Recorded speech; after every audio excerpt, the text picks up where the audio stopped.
हाँ प्रैक्टिकल लिख के ला सकते हो। चलो ठीक है, अगला हमारा चैप्टर है 6ठा नंबर चैप्टर, ऊर्जा का स्रोत। एक्सरसाइज 6, ऊर्जा का स्रोत।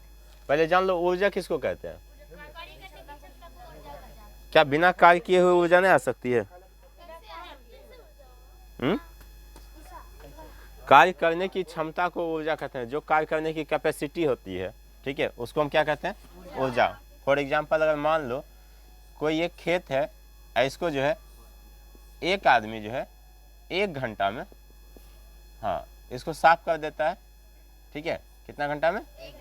कोई यही सेम एरिया का, सेम क्षेत्र का अगर जो है कोई खेत है, इसको जो है कोई व्यक्ति 2 घंटा में काम कर देता है, तो किसका ऊर्जा कैपेसिटी अच्छा है?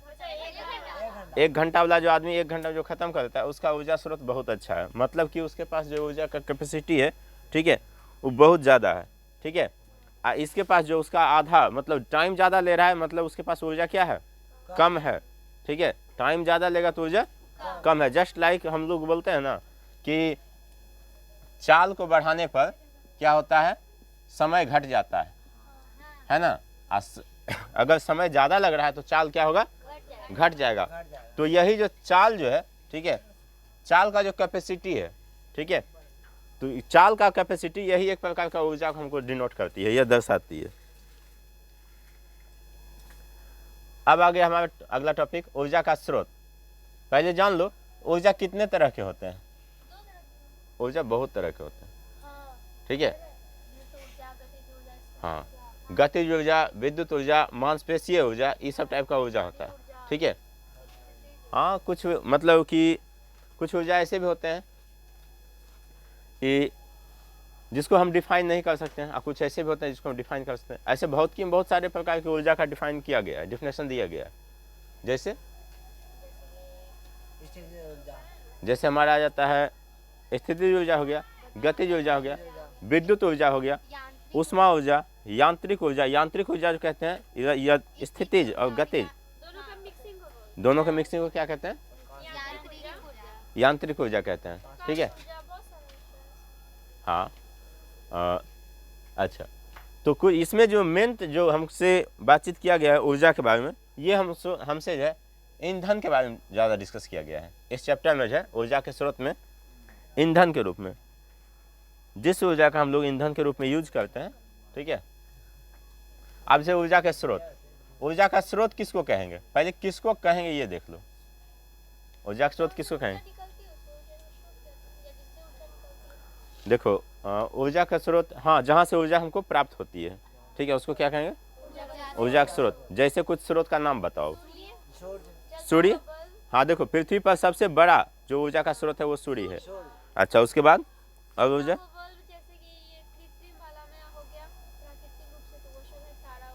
हाँ, तारा हो गया, और कैंडल हो गया, और जलता हुआ बल्ब से हमको कौन सा ऊर्जा निकल जाता है? प्रकाश ऊर्जा, ऊष्मा ऊर्जा। विद्युत ऊर्जा तो हम उसमें डालते हैं, है ना, मतलब उसमें हम इनपुट करते हैं विद्युत ऊर्जा, ठीक है। आउटपुट क्या निकल के आता है? ऊष्मा ऊर्जा, प्रकाश ऊर्जा। तुमको एक चीज़ जान लेना होगा कि जहाँ तक प्रकाश जाती है वहाँ तक उसकी ऊर्जा भी जाती है, ठीक है। एक कहानी था अकबर बीरबल में, था ना, कि दिया को देख कर, राजमहल का दिया को देख कर जो है वो जो है नदी में ठंडा पानी में, हाँ, बल्ब या दिया, दिया उस टाइम था ना, बल्ब थोड़ी था राजा का, हाँ या बल्ब देखी थी। अच्छा, अच्छा, कोई बात नहीं, ठीक है, हो सकता है बल्ब होगा, लेकिन राजा महाराजा के टाइम में व्हाट्सएप नहीं था, मोबाइल नहीं था, बल्ब नहीं था, ठीक है, तो दिया ही वहाँ रहा होगा, ठीक है। तो वहाँ मतलब कि वो व्यक्ति सही बोला था कि हम जो है नदी में जो रहे ना, आपके राजमहल के दिया को देख के रहे थे, तो बिल्कुल सही बोला था, ठीक है।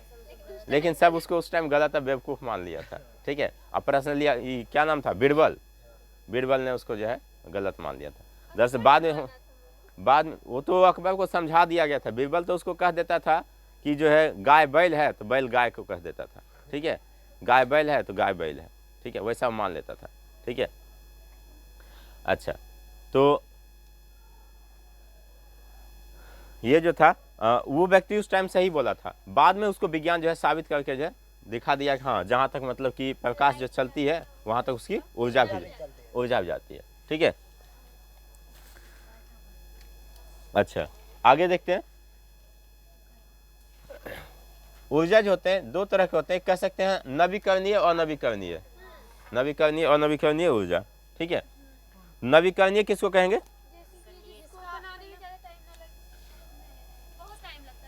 हाँ, एक होता है नवीकरणीय, नवीकरणीय, एक होता है अनवीकरणीय। देखो, जो नवीकरणीय ऊर्जा जो होती है ना, एक तुरंत क्विक बन जाता है, जैसे कि नवीकरणीय एक तरह से बना है कोयला हमारा अनवीकरणीय ऊर्जा है। ठीक है, नवीकरणीय जो ऊर्जा होती है ये क्विक, जैसे एक साइड से यूज कर रहे हैं दूसरा साइड से बन रहा है।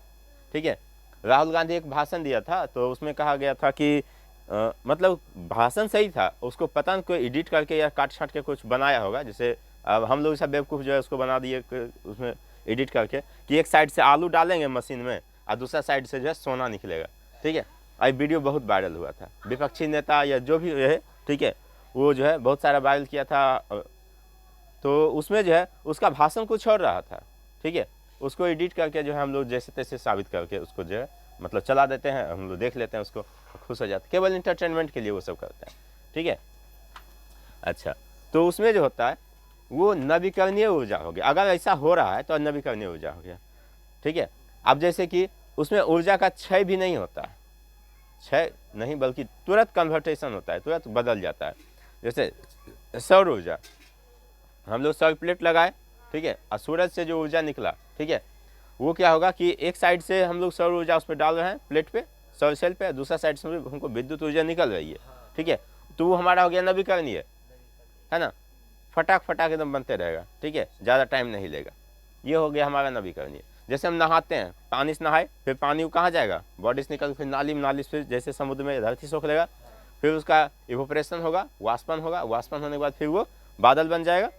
ठीक है, फिर बादल बनने के बाद जब वो गिरेगा तो फिर वर्षा हो जाएगी। तो यहाँ जो है पानी जो है कौन सी ऊर्जा हो गई, नवीकरणीय स्रोत हो गया या नवीकरणीय ऊर्जा कह सकते हैं। ठीक है, अच्छा, एक आता है अनवीकरणीय, अनवीकरणीय में कोयला, पेट्रोलियम, ठीक है, वन, जंगल। ठीक है, देखो अनवीकरणीय में क्या होता है, एक लंबा टाइम ले लेता है। ठीक है, बन तो जेबे करेगा क्योंकि ऊर्जा का जो है नाश नहीं होता है। श्री कृष्ण भगवान जो है कह दिया था, महाभारत में भी कह दिए थे। ठीक है, श्री कृष्ण भगवान महाभारत में ही कह दिए थे कि जो भी हम बोलते हैं, ठीक है, वो एनर्जी बन के जो है पूरा ब्रह्मांड में परिक्रमा करते रहती है। ठीक है, उसी टाइम वो बता चुके थे, लेकिन इंसान मानेगा तब तो, उसका बात आधा मानता है आधा नहीं मानता है, उसी को मतलब उसी पे कट्टर हो जाता है, कहता है कि नहीं नहीं यही सही है। और जो है तो अनवीकरणीय ऊर्जा जो होती है ये मतलब कि क्या कहते हैं, लंबे समय के बाद, लंबे टर्म के बाद जो है हमको प्राप्त होती है, इसलिए हम अनवीकरणीय ऊर्जा इसको कहते हैं। जैसे हो गया कोयला, पेट्रोलियम। ठीक है, अब आ गया दो तरह का ऊर्जा होता है, जैसे इसी का पार्ट्स है, कह सकते हो नया वर्जन। जैसे कहते हैं एक होता है परंपरागत और दूसरा होता है गैर परंपरागत। जिस नेचुरल ऊर्जा को हम लोग डायरेक्ट यूज कर लेते हैं, ठीक है, वो क्या हो गया, परंपरागत। और जिस नेचुरल ऊर्जा का हम लोग जो है इनडायरेक्ट यूज करते हैं, वो क्या हो गया, गैर परंपरागत या अपरंपरागत कह सकते हो। फॉर एग्जाम्पल, जैसे अगर हम गैर परंपरागत ऊर्जा की बात करें तो कौन सी हो जाएगी, गैर परंपरागत ऊर्जा से सौर सेल, गैर परंपरागत इनडायरेक्ट लेते हैं ना, सूरज से ले लेते हैं फिर उसका हम यूज करते हैं, तो गैर परंपरागत हो गया। और कोई है गैर परंपरागत ऊर्जा, विद्युत ऊर्जा हमारा गैर परंपरागत ही है। ठीक है, परंपरागत माने वो हो गया जो कि हम नेचुरली रूप से यूज करते हैं, जैसे सौर ऊर्जा क्या हो गया, परंपरागत। ठीक है, लेकिन अगर हम सौर सेल में उसका लगा कर हम यूज कर लेते हैं तो क्या हो गया, गैर परंपरागत। ठीक है, जिसमें कि हम कृत्रिम चीज़ों या कृत्रिम मशीनों द्वारा या उस ऊर्जा को कन्वर्ट करके हम इस ऊर्जा मतलब कि उसका उपयोग करते हैं कन्वर्ट करके। ठीक है, तो गैर परंपरागत हो गया। ठीक है, अच्छा आगे आते हैं, ऊर्जा संरक्षण क्या है। देखो ऊर्जा संरक्षण का सिद्धांत हमको कृष्ण भगवान दे चुके थे महाभारत में, ठीक है। ना तो ऊर्जा का निर्माण किया जा सकता है, ना ही इसका, केवल इसका क्या किया जा सकता है, रूपांतरण किया जा सकता है, ठीक है। हाँ तो ऊर्जा संरक्षण का जो सिद्धांत है वो हमको यही कहती है, ठीक है। ऊर्जा अजड़ और अमर है, ऊर्जा को ना तो हम जन्म दे सकते हैं, ना ही इसको मार सकते हैं, केवल आत्मा की तरह जो है इस शरीर बदलते रहेगा, अपना रूप जो है बदलते रहेगा, ठीक है। हाँ अगला, जैसे कुछ अगर ऊर्जा का मतलब कि ऊर्जा का कुछ बदलाव देखते हैं, ठीक है, तो कैंडल को देखते हैं, कैंडल कौन सा ऊर्जा बदल देती है,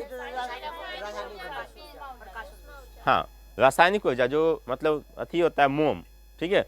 मोम क्या करता है, जल के जो है प्रकाश और ऊष्मा उत्पन्न कर देती है, ठीक है। रासायनिक ऊर्जा को जो है विद्युत ऊर्जा प्रकाश ऊर्जा में बदल रही है। अगला, जलता हुआ बल्ब किस ऊर्जा में बदलता है,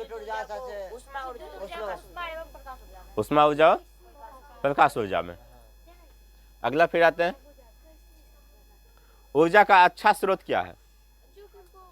देखो यहाँ जो है ऊर्जा के अच्छा स्रोत लिख के उसके बाद ईंधन यहाँ हम कर दिए हैं, इसलिए क्योंकि ईंधन का अच्छा स्रोत क्या है, उस तरह का ऊर्जा जो हम ईंधन के रूप में प्राप्त करते हैं उसका अच्छा स्रोत क्या है। देखो जो ईंधन होता है उसका हम लोग उपयोग करते हैं क्या चीज़ में, खाना बनाने में करते हैं, मशीन चलाने में, जैसे कि क्या बोलते हैं उसको, वाष्प इंजन जो चलता था, ठीक है, वहाँ भी हम उसका उपयोग करते हैं। वाष्प इंजन में पानी को गर्म करने के लिए, स्टीम बनाने के लिए जो है हम लोग यूज करते थे, ठीक है। लकड़ी को यूज करते हैं ईंधन के रूप में, मतलब वहाँ से भी ऊर्जा निकल रही है। हम लोग के बॉडी से ऊर्जा निकलता है, हाँ बिल्कुल निकलता है, गर्मी पसीना जो है फलना चिलना वो सब ऊर्जा से ही हम लोग का बाहर निकलता है, ठीक है।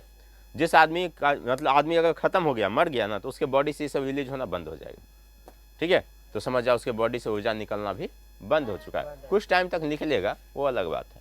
अच्छा, अब ऊर्जा के अच्छा स्रोत में आ जाता है, मतलब क्या क्या गुण होना चाहिए वैसे ईंधन में जो कि हम उसको एक अच्छा ईंधन मान सकते हैं, उसमें क्या क्या होना चाहिए। सबसे पहले सस्ता हो, ठीक है, जिसका परिवहन आसान हो, जो सस्ता हो,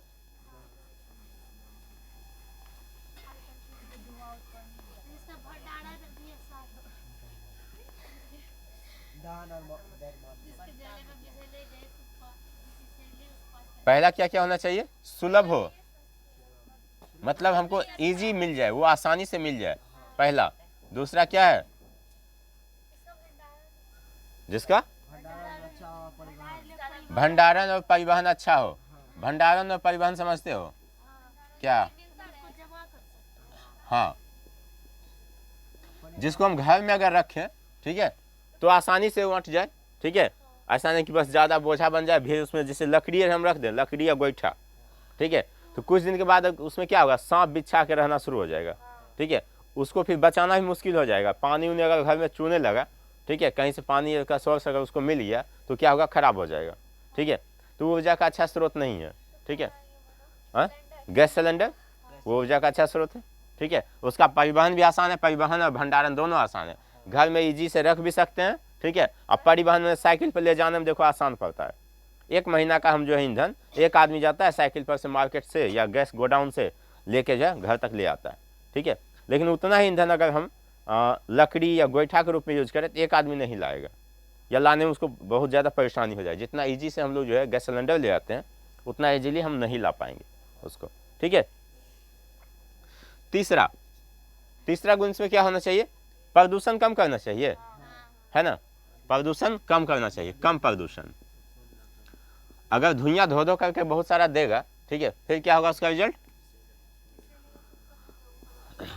हाँ ज़्यादा धुइयां उत्पन्न होगा, विषैला गैस उत्पन्न होगा, तो उससे क्या होगा, हम लोग बीमार पड़ सकते हैं, ठीक है। यहाँ तक कि कोई ईंधन जलाने पर हम लोग की जान भी जा सकती है। अगर उसका धुआं हम लोग के नाक तक पहुँच गया तो उस दौरान क्या हो सकती है, हमारी जान भी जा सकती है। इसलिए जो है कुछ वैसे ईंधन को ही हम अच्छा ईंधन कह सकते हैं जिसमें प्रदूषण कम हो, अब विषैला धुआं जो है वो उत्पन्न ना करे, ठीक है, विषैला धुआं उत्पन्न ना करे। जैसे कि हम लोग क्या करते हैं, कभी कभार जो टायर जला देते हैं, साइकिल का टायर, ठीक है, इतना ज़्यादा, हाँ ट्यूब भी जलाते हैं, टायर जलाते हैं, और क्या पॉलीथीन, चप्पल, ठीक है, ये सब जलाते हैं। हाँ, जो कि ये अच्छा चीज़ नहीं है, ठीक है, ये जो है अच्छा चीज़ नहीं है। बहुत ज़्यादा जो है उसमें प्रदूषण निकलने लगता है, काला काला धुआं निकलता है, जिससे मतलब कि इन्वायरमेंट बहुत ज़्यादा प्रदूषित होता है। जो आसपास का घोड़ा तापने वाला आदमी रहता है या चूल्हा तापने वाला आदमी, ठीक है, वो सबको भी परेशानी होगा, ठीक है। अच्छा, नाक में या फेफड़े में जो है वो जमा हो जाएगा, जिसके कारण उसको दिक्कत होना शुरू हो जाएगा। अच्छा, चौथा क्या होना चाहिए? सस्ता होना चाहिए कि महंगा होना चाहिए? सस्ता होना चाहिए, ठीक है, सस्ता और आसान होना चाहिए, ठीक है, सस्ता और सुलभ कह सकते हैं एक तरह से, सस्ता और सुलभ होना चाहिए, ज़्यादा कीमती नहीं होना चाहिए। अच्छा, 5वां नंबर देख लेते हैं। अच्छा, इसका जो है ज्वलन ताप जो है वो निश्चित होना चाहिए, ठीक है, उपयुक्त ज्वलन ताप होना चाहिए। क्या होना चाहिए? उपयुक्त ज्वलन ताप। देखो, अगर उपयुक्त ज्वलन ताप नहीं रहा तो जो है हमारा ईंधन के रूप में वो काम नहीं करेगा। अब जैसे कि हम लोग घर में पोसते पालते हैं कोई कोई मवेशी को, ठीक है, कौन कौन सा मवेशी हम लोग पास, ये गाय, बकरी, कुत्ता। अच्छा, किस हद तक हम उसको पालते हैं, उसको कंट्रोल कर सकें, इसीलिए घर में बाघ पाल के देखो एक दिन, ठीक है, हाथी पाल के देखो, ठीक है। नॉर्मल घर में ऐसे हाथी तो पाला जाता है, लेकिन नॉर्मल घर में हम लोग जैसे गाय बकरी को छोड़ देते हैं, ठीक है, वैसे उसको रखेंगे नहीं। कभी अगर पाल लें तो हमारी ताकत से वो बाहर का चीज़ है, ठीक है, वो हमको उठा पुठा के बाहर फेंक फाँक देगा या काट कूट के खा जाएगा, ये नहीं करेगा। तो उसका एनर्जी पावर जो होना चाहिए वो मतलब हमारे लायक होनी चाहिए। आई बात समझें? हाँ, अब ऐसा नहीं हम लोग शादी ब्याह कर रहे हैं, ठीक है, हम शादी करने सोइया ऐसे पता चलेगा कि वो हमको कुछ राय मुराय बुझबे नहीं करेगी, बुझेगी नहीं ना, क्या करेगी, जैसे तैसे उड़िया देगी। एक पता है, एक सैंडल या एक जो है लिपस्टिक जो है मतलब कह सकते हैं हजारों, 10,000 20,000 का आता है, ठीक है। अब समझ जाओ उतना मीडिया औकात नहीं, कैपेसिटी है ही नहीं, ठीक है। अब कोई लड़की का शादी हम करा दें, मान लो कि अक्षय कुमार से करवा दिए, ठीक है, कोई लड़की का शादी हो गया अक्षय कुमार से, ठीक है, पता चलेगा कि उसका मतलब कि कोई जोड़ ही नहीं बन रहा है, ठीक है, उसका स्टैंडर्ड कहाँ है और लड़की का स्टैंडर्ड कहाँ है। अक्षय कुमार फ्रिज से पानी मांगेगा, लड़की को पता चलेगा फ्रिज कहाँ है, तो लेटरिन का दरवाज़ा खोलते रहेगी, ठीक है, ठीक है, तो यही फ्रिज है, ठीक है। क्या अंजाम होगा उसका, मतलब सब चौपट हो जाएगा, है ना, सब गुड़ उसका गोबर हो जाएगा। इसलिए एक बैलेंस में होनी चाहिए। उपयुक्त ऊर्जा मतलब कि उपयुक्त ज्वलन ताप होना चाहिए, इसका ऊर्जा द्रव्यमान भी सही होना चाहिए, ठीक है। इसका क्या होना चाहिए? ऊर्जा द्रव्यमान, ऊर्जा द्रव्यमान भी इसका उपयुक्त होना चाहिए। हाँ,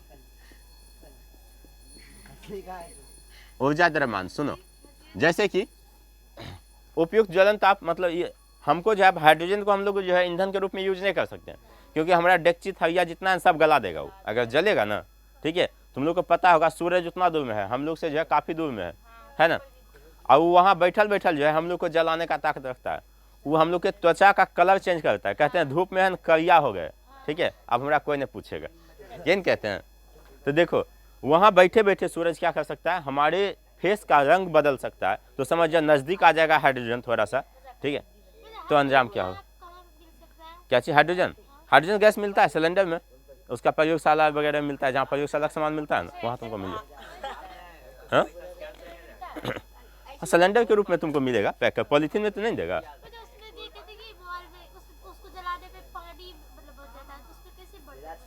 देखो उसको जलने पर हीलियम बनता है, अधिक ताप पर जब वो जलता है ना, ठीक है, तो हीलियम बनता है।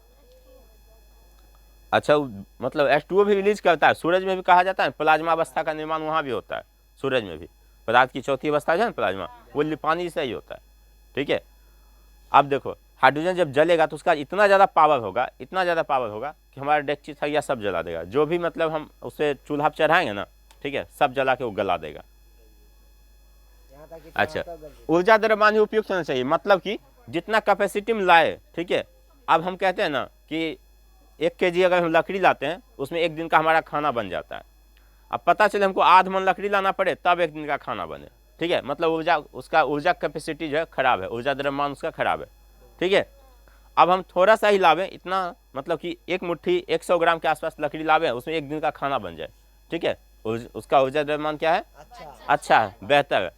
जैसे हमारे लिए सबसे उपयुक्त अभी जो है LPG गैस आती है। LPG जो है प्रदूषण नहीं के बराबर करती है, ठीक है। और जो है मतलब कि हम लोग का 1 महीना चल भी जाता है वो, ठीक है, वो सिलेंडर जो है 1 महीना हमारा चल जाता है। इसीलिए ना मोदी सरकार क्या किया, सबके घर में क्या किया, सिलेंडर दिलवा दिया, एलपीजी, है ना। अच्छा, अगला है जीवाश्म ईंधन। क्या है, देखो जीवों के सड़े गले अवशेषों से, ठीक है, जो प्राप्त ईंधन होता है उसको हम जीवाश्म ईंधन कहते हैं। और जीवाश्म ईंधन का निर्माण कैसे होता है, तो इसमें जो है लाखों वर्षों तक जो है कोई भी पेड़ पौधा जीव जंतु धरती के नीचे दबा हुआ रहता है।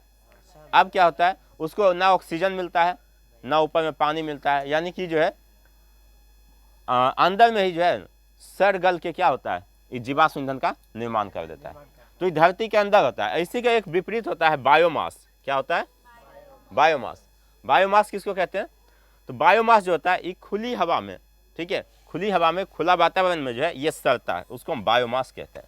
जैसे हम लोग जो है खाद गोबर सराते हैं ना खेत में देने के लिए, ठीक है, कुछ दिन तक महकता होता है, फिर धीरे धीरे चौपट हो जाता है, मतलब महकना उखना बंद हो जाता है, ठीक है। कोई भी गाय मरी या मरता है ना तो उसको हम खुली हवा में छोड़ देते हैं, ठीक है। अगर खुली हवा में उसको छोड़ दिए तो वो हमारा बायोमास बनाएगा, ठीक है। अगर धरती के नीचे उसको गाड़ दिए और धरती के गर्मी से जो है ऑक्सीजन के बिना ऑक्सीजन के कॉन्टैक्ट में रह के, ठीक है, वो जो है अथी करेगा, मतलब सड़ गल रहा है तो वो क्या कहलाएगा, जीवाश्म ईंधन। इसके आगे का टॉपिक जो है हम कल डिस्कस करेंगे, ठीक है।